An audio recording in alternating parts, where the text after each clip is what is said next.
Bonjour à tous pour cette deuxième partie du bilan qui sera consacrée au top film. Alors pour ceux qui débarquent, j'ai déjà fait une première partie qui a été consacrée aux flop films, les pires films de l'année pour moi. Je vous envoie le lien si vous ne l'avez pas encore vu. Si c'est déjà fait, vous êtes au bon endroit. Et par la suite, une troisième vidéo va arriver qui sera consacrée au bilan de la chaîne en 2020 et les attentes pour 2021. Maintenant que ça c'est dit, on va se faire plaisir, on va parler des films que j'ai le plus aimé cette année. Alors pareil, comme pour le flop, j'en ai gardé que 5 parce que comme j'ai dit, ça a été une année un petit peu compliquée avec le Covid, donc j'ai préféré en garder que 5 parce que je trouvais beaucoup plus pertinent que parler de 10, de faire un top 10 ou un top 15 ou un top 20 comme certains, parce que c'est vraiment 5 films qui m'ont vraiment marqué cette année. Aussi, si vous voulez pas forcément écouter mes explications, j'ai mis dans la description la timeline, comme ça vous pouvez switcher 5e, 4e, 3e, 2e ou 1er, ça sera plus simple. Maintenant que ça c'est dit, entrons dans le vif du sujet avec le top 2020 de votre cher Mister Cult.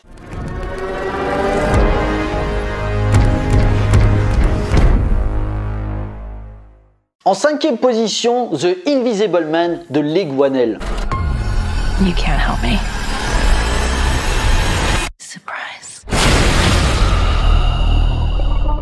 Alors on va pas se le cacher, franchement l'année a été très pauvre en termes de cinéma d'horreur. Il y a eu des bons petits films mais clairement ça volait pas très haut. Alors j'ai pas vu le film qui a gagné Armée Saint-Maud, c'est à rattraper. Je sais que normalement il devait sortir au mois de décembre. Le Covid on a décidé autrement, donc ça sera rattrapé pour l'année prochaine. Mais à part ça, vraiment l'horreur cette année a été assez oubliable. Et vraiment pour moi, si je devais garder un film d'horreur en 2020, ça serait The Invisible Man. Et sachant que j'avais un petit peu peur. Déjà parce que c'est encore une nouvelle résurrection du Dark Universe qui avait déjà foiré en 2017 avec La Momie. Blumhouse a récupéré les droits pour essayer de relancer la machine avec des budgets beaucoup moins conséquent. Donc éviter que ça soit des gros blockbusters avec un surplus numérique pour vraiment te créer une ambiance horrifique à l'ancienne. Et franchement, Leigh Whannell qui m'avait un petit peu titillé déjà avec Upgrade qui était un petit peu débile en termes de scénario mais qui avait vraiment des belles idées de mise en scène.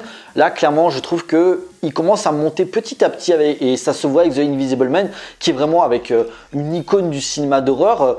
Te fait à chaque scène, à chaque fois il te retravaille des idées pour essayer de te faire flipper avec rien. En plus c'est l'un des rares films d'horreur, je crois que c'est pratiquement le seul film d'horreur sorti en 2020 que j'ai acheté en Blu-ray et je l'avais vu en salle, j'avais beaucoup apprécié. J'ai regardé une deuxième fois parce que ma mère et ma soeur l'avaient pas vu, ils voulaient jeter un coup d'œil. Et même le deuxième visionnage que j'ai regardé au salon, je trouve qu'il est toujours aussi efficace. Et ça d'habitude des films d'horreur, quand tu regardes le deuxième voire troisième visionnage, ça marche pas autant que quand tu l'as regardé la première fois. Et je trouve que The Invisible Man, même le deuxième visionnage, il reste efficace. Donc The Invisible Man, si vous aimez les films d'horreur, je vous le conseille. Et je suis quand même un petit peu curieux de voir ce que Blumhouse va faire par la suite avec le Dark Universe. Surtout qu'il y a, je crois, il y a The Invisible Woman. Je crois qu'ils veulent faire un Frankenstein, un Dracula, un loup-garou aussi, je crois.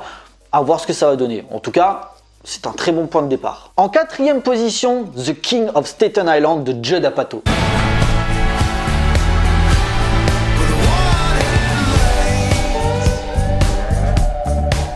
Une fois de plus, Judd Apatow confirme qu'il est le fils spirituel de John Hughes, même si je trouve que l'élève a dépassé le maître. Et c'est un fan de John Hughes qui parle. Alors en gros l'histoire, tu suis Scott, un jeune de 24 ans qui rêve de devenir tatoueur, sauf que le talent il a pas trop. Du coup il vit chez sa mère et il passe son temps à fumer, à se taper son plan cul. Et un jour sa mère rencontre quelqu'un, parce qu'en fait son père il est mort, il était pompier, et sa mère rencontre un nouveau mec qui est aussi pompier. Et bizarrement sa nouvelle situation va l'amener à se questionner sur ce qu'il veut devenir. Très beau film sur les questionnements et les errements de la jeunesse actuelle. Drôle et touchant à la fois, Judd Apatow te filme un personnage qui va se questionner sur ce qu'est la vie, la famille, tous ces enjeux qui font partie du quotidien, à travers une ville, un univers qu'il maîtrise. Il évite également, comparé à ses œuvres précédentes, les blagues potaches. Ça se voit que c'est vraiment un sujet personnel pour le réalisateur et ça se voit à l'écran. Donc The King of Staten Island, il est passé un petit peu inaperçu cet été en France et c'est dommage, car c'est une vraie bouffée d'oxygène pour ceux qui aiment les comédies américaines intelligentes et vraiment maîtrisées en termes de mise en scène. Clairement le film de la maturité pour Judd Apatow. Si vous l'avez pas vu, foncez, c'est vraiment un de mes gros coups de cœur cette année. En 3e position, Manque de David Fincher. I gave you a second chance. You cannot capture a man's entire life in 2 hours. All you can hope is to leave the impression of one. Why Hurst? Outside his own blonde Betty Boop, you're always his favorite dinner partner. Are you familiar with the parable of the organ grinder's monkey? Et oui, un film Netflix dans le classement, d'ailleurs il y en a un deuxième qui va arriver juste après. David Fincher revient en force en traitant du plus grand film de tous les temps et ça fait vraiment plaisir. Alors je vais pas trop développer davantage parce que la critique du film est sortie il y a pas longtemps, donc je vous renvoie dessus si vous l'avez pas encore vu. J'avais aussi dit que pour moi c'était vraiment un film à Oscar et il y a beaucoup de gens qui l'ont pris comme un défaut. C'est pas un défaut, moi, un film qui est taillé pour les Oscars, c'est juste que ça se voit un petit peu dans les performances, dans la mise en scène, mais pour moi c'est pas un mauvais aspect. Je veux dire, en général les films qui gagnent les Oscars du meilleur film, meilleur réalisateur, c'est pas des mauvais films. On a toujours un petit peu peur quand on dit un film à Oscar que c'est un film sur la vie qui est long et chiant.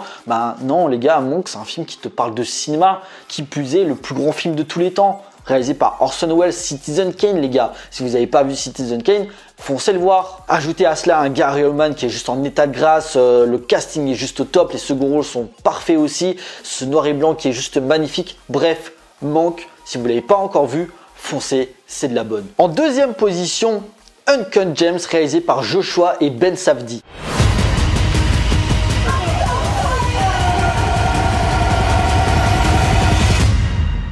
This is me. This is how I win. Je fais un petit coucou à Laura Fejor qui est une grande fan de Adam Sandler, elle adore tous ses films. Non, c'est pas vrai, elle déteste l'acteur. Je peux comprendre pourquoi, parce qu'il propose des comédies assez potages qui sont très ancrées dans la culture américaine, donc nous qui sommes français, on n'est pas forcément habitués. Mais là, ce qu'il a fait avec Uncut Gems, mais il a mis tout le monde d'accord. En termes de performance, j'avais rarement vu ça de sa part. En gros, l'histoire, c'est que tu suis un bijoutier à New York qui joue à un petit jeu dangereux en accumulant plein de dettes. Ce qui va jouer sur sa vie professionnelle et surtout personnelle, malgré tout, il va quand même continuer à croire, à espérer en sa réussite. Après Good Time, les frères Safdie confirment avec ce film maîtrisé de bout en bout. Une expérimentation dans le montage, dans le choix des cadres, dans l'écriture des personnages. Limite, à certains moments, faut se mater le film arrêt sur image pour comprendre toute la complexité de la mise en scène. Ce montage psychédélique en parallèle de la descente aux enfers du personnage, c'est fort. Et surtout, Adam Sandler qui te porte le film, c'est juste dingue de le voir comme ça. Et le truc, c'est que je lui en veux un petit peu parce que le film confirme que il peut mieux faire. Quand tu vois ces produits bas de gamme qui fait juste pour la thune, ça se voit, c'est chiant parce que quand tu vois un film comme ça, il est capable de faire mieux. Et ça s'est vu, je veux dire, t'as vu aussi Punch Drunk Love de Paul Thomas Anderson et il te fait ça de nouveau avec Uncut Gems. Sauf que c'est une fois tous les 10-15 ans. Moi, j'aimerais que ça soit un peu plus régulier dans sa carrière. Par contre, je suis obligé de revenir dessus. Alors certes, Joaquin Phoenix a gagné l'Oscar du meilleur acteur pour Joker l'année dernière. Et j'ai pas de problème avec ça.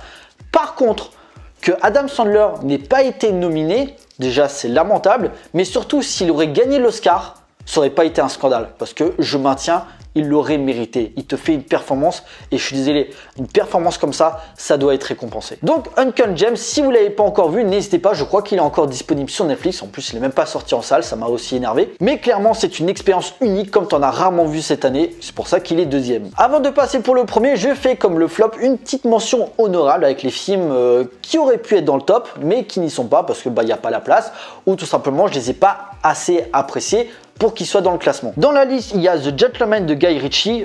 Petit à petit, je commence un petit peu à me réconcilier avec le cinéaste parce que j'avais vraiment perdu ces dernières années. Soul de Peter Docter, que j'ai vu hier soir à l'heure où je tourne la vidéo, le nouveau Disney qui est vraiment magnifique. Comme quoi Disney, quand ils se sortent les doigts du cul et qu'ils veulent être un petit peu créatifs, bah ça donne un bon film. Yip Man 4 de Wilson Yip, alors certes c'est pas le meilleur opus de la saga, mais si vous aimez les bons films de baston, ça fait du bien par où ça passe. 1917 de Sam Mendes, Dark Waters de Todd Haynes, Le cas Richard Jewell de Clint Eastwood, First Love, le dernier Yakuza de Takashi Miike. Ça a été le premier film d'ailleurs que j'ai vu au cinéma cette année. Les Enfants du Temps de Makoto Shinkai, qui confirme après Your Name que c'est vraiment la nouvelle figure de proue pour le cinéma d'animation japonais. Land of Murder de Christian Alvart. His House de Remy Wakes et Alive de Icho, disponible sur Netflix. Petit coucou d'ailleurs à Drawer TV qui ne l'a pas encore vu. Si tu aimes les bons films de zombies, n'hésite pas. Et on arrive au premier du classement. Quel est mon film préféré de l'année 2020 ? Drunk de Thomas Vinterberg.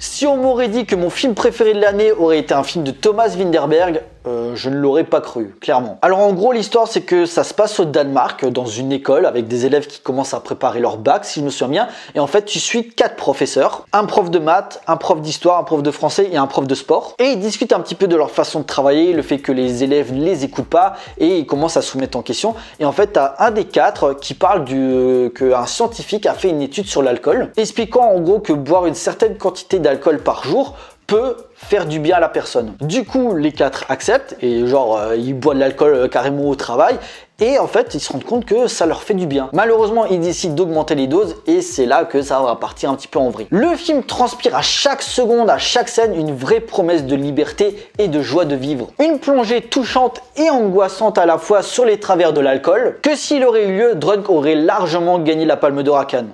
Sans aucune hésitation. Montrant également que le cinéaste revient au premier plan parce que depuis La Chasse qui était excellent, je l'avais un petit peu perdu par la suite. Curse que personnellement j'ai pas compris l'intérêt de ce film. Mais là chapeau, hein, c'est un tourbillon émotionnel qui te fait passer par tous tes états. Chaleureux, revigorant mais surtout humain jusqu'à un final libérateur. Si l'alcool se boit avec modération, Drunk se déguste jusqu'à l'overdose. Ajoutez à cela un super casting, bon. Il y a Mads Mikkelsen, je suis pas du tout objectif, j'adore cet acteur et là pareil, performance de dingue. Non, il n'y a pas haché, je suis sorti de la salle, j'avais juste la banane et ça fait du bien un film comme ça en cette année qui a été très compliquée pour nous tous. Donc Drunk, je pense que si les cinémas réouvrent prochainement, je crois qu'il sera encore en salle.